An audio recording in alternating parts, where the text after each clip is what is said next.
السلام علیکم۔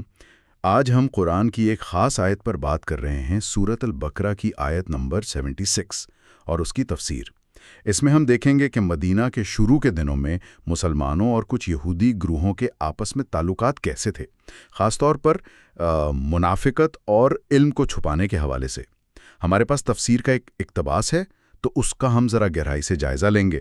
مقصد یہ ہے کہ وہ تاریخی صورتحال کیا تھی اور جو مختلف تشریحات ہیں ان کو سمجھا جائے۔ جی بالکل، اور یہ آیت نا ایک بڑی دلچسپ صورتحال سامنے لاتی ہے۔ دیکھیں، کچھ یہودی ایسے تھے کہ جب وہ مسلمانوں سے ملتے تھے تو ظاہر کرتے تھے کہ وہ ایمان لے آئے ہیں، اچھا۔ لیکن جب وہ آپس میں ہوتے تھے اپنے لوگوں میں تو ایک دوسرے کو سختی سے کہتے تھے کہ بھئی تورات کی وہ باتیں جو ہے نا، خاص طور پر آخری نبی یعنی محمد صلی اللہ علیہ وآلہ وسلم کے بارے میں پیش گوئیاں، جی۔ وہ مسلمانوں کو مت بتانا۔ ان کو ڈر یہ تھا کہ کہیں مسلمان یہی باتیں قیامت کے دن یا شاید دنیا میں ہی ان کے خلاف دلیل کے طور پر نہ پیش کر دیں۔ تو مسئلہ یہ تھا کہ وہ ایک بات کو سچ جانتے تھے، یا کم از کم انہیں علم تھا اس کا، لیکن دوسروں سے، خاص طور پر مسلمانوں سے، اسے چھپانا چاہتے تھے۔ یہ تضاد بڑا عجیب ہے۔ جی تفسیر میں اس کی وجہ کیا بتائی گئی ہے؟ مطلب آخر انہیں ڈر کس چیز کا تھا؟ دیکھیں، تفسیر کے مطابق جو بنیادی وجہ سامنے آتی ہے وہ یہی خوف تھا کہ مسلمان انہی کی کتاب یعنی تورات کی باتیں اللہ کے سامنے انہی کے خلاف حجت یا ثبوت نہ بنا دیں۔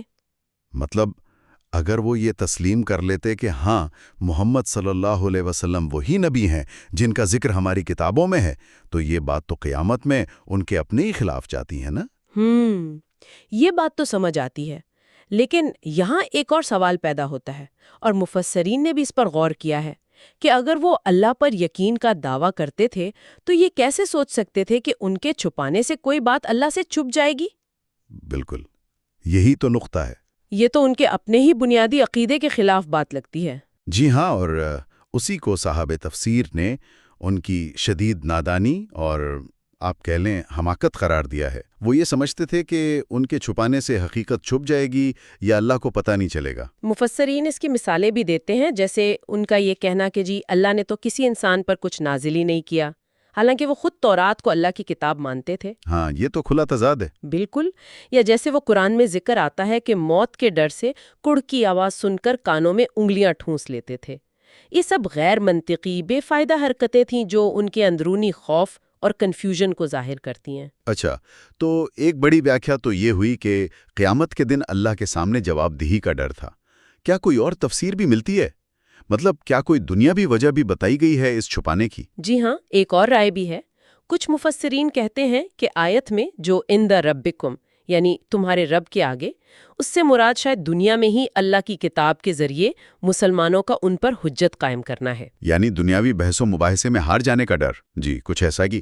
لیکن اس پر پھر اعتراض یہ اٹھایا گیا کہ یہ لوگ تو منافق تھے، وہ تو ظاہری طور پر مسلمانوں کے ساتھ ہی تھے، تو پھر دنیا میں ان سے کھلی بحث یا جھگڑے کا موقع کہاں تھا؟ بات تو ٹھیک ہے۔ تو اس لیے وہ آخرت والی تفسیر زیادہ مضبوط لگتی ہے۔ ایک تیسری تفسیر یہ بھی بیان کی جاتی ہے کہ جب ان منافقین پر دنیا میں کوئی مصیبت آتی تھی، کوئی عذاب آتا تھا، اور وہ اس کا ذکر مسلمانوں سے کرتے تھے، اچھا، تو آپس میں پھر ایک دوسرے کو ملامت کرتے تھے کہ تم یہ باتیں بتا کر مسلمانوں کو یہ موقع کیوں دیتے ہو کہ وہ سمجھیں کہ اللہ کے نزدیک ان کا مقام تم سے بہتر ہے۔ اچھا، یہ بھی ایک پہلو ہے۔ آیت کے آخر میں ایک سوال ہے، افلا تعقلون، یعنی کیا تم سمجھتے نہیں؟ یہ سوال کس سے کیا جا رہا ہے؟ اس پہ بھی کوئی مختلف آرا ہے؟ جی، اس میں بھی مفسرین کی آراء مختلف ہیں۔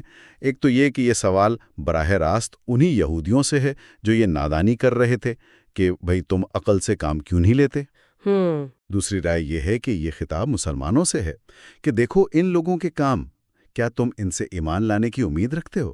اچھا، اور ایک تیسری صورت یہ بھی بیان کی گئی ہے کہ یہ شاید ان یہودیوں کے آپس کے مکالمے کا ہی حصہ ہے، یعنی ایک گروہ دوسرے سے کہہ رہا ہے کہ کیا تم سمجھتے نہیں کہ اگر تم نے یہ باتیں بتا دیں تو وہ یعنی مسلمان تمہارے خلاف دلیل قائم کر لیں گے۔ تو خلاصہ اگر کریں تو یہ آیت اور اس کی تفسیر ایک ایسے گروہ کی اندرونی کشمکش، ان کی منافقت اور سچائی کو جاننے کے باوجود اسے چھپانے کی ایک ناکام سی کوشش کو ظاہر کرتی ہے۔